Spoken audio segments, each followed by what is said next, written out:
নমস্কার দর্শক বন্ধু, আজ দেখো তোমাদের একটা ফাটাফাটি আঙুল কামড়ানো রেসিপি দেখাবো। আমার গাছে ডুমুর দেখতে পাচ্ছ, কথায় বলে ডুমুরের ফুল হয়ে গেছিস। ডুমুরের ফুল জীবনে কোনো দিন দেখেছো? গাছে কোনো দিন দেখনি। ডুমুর কাটলে তবেই ডুমুরের ফুল দেখা যায়। তাই এই প্রবাদ বাক্য যে ডুমুরের ফুল হয়ে গেছিস, জীবনেও কিন্তু তুমি ডুমুরের ফুল গাছে দেখতে পাবে না।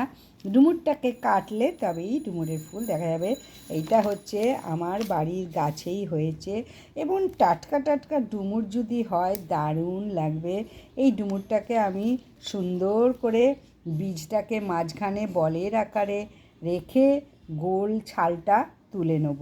গোল ছালটা কেটে নিয়ে তারপরে সুন্দর করে প্রেসার কুকারে হালকা সোডা দিয়ে, খাবার সোডা দিয়ে আমি ভাপিয়ে অবশ্যই রান্না করব চিংড়ি মাছ দিয়ে। তোমরা চিংড়ি মাছ দিয়েও করতে পারো, মটর ডালের বড়া দিয়েও করতে পারো। আমিষ খেতে চাইলে চিংড়ি মাছ, নিরামিষ খেতে চাইলে মটর ডালের বড়া দিয়ে ঘি গরম মশলা দিয়ে করবে। অত্যন্ত সুস্বাদু, ফাটাফাটি, এবং প্রচুর আয়রন আছে এসব জিনিস খেলে শরীরে আর আয়রনের ট্যাবলেট খেতে হবে না যাদের আয়রনের ঘাটতি আছে। তাই এই ডুমুর তোমরা অন্তত মাসে 2-3 দিন ডুমুর যদি খেতে পারো, জানবে শরীরে আয়রনের ঘাটতি হবে না।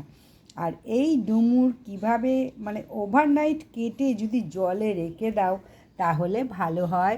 আমি তো জলে কেটে রেখে দেবো, ওভারনাইট কেটে রেখে দিয়ে তারপরে আমি রান্না করব।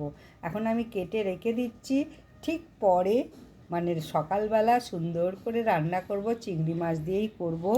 আমি নিরামিষ করছি না, আমিষই করছি।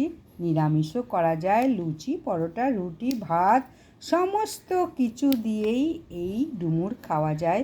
হালকা মিষ্টি দিয়ে, যারা মিষ্টি ভালোবাসো মিষ্টি দিয়ে সমস্ত কিছু অল্প অল্প ঝাল, মিষ্টি, নুন, তেল সমস্ত কিছু অল্প অল্প দিয়ে এই রকম টাটকা ডুমুর হলে আঙুল চেটে পুটে কামড়েই খেয়ে নেবে আঙুল।